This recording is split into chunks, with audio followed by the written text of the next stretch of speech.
That is the cutest thing ever.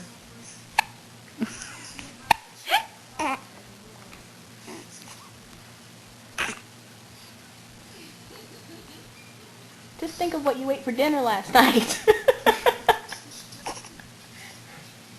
She's got hiccup problems like I do. Once I get hiccups, I can't get rid of them throughout the whole day. Almost with her too. She'll go to sleep with the hiccups. They don't bother her that much.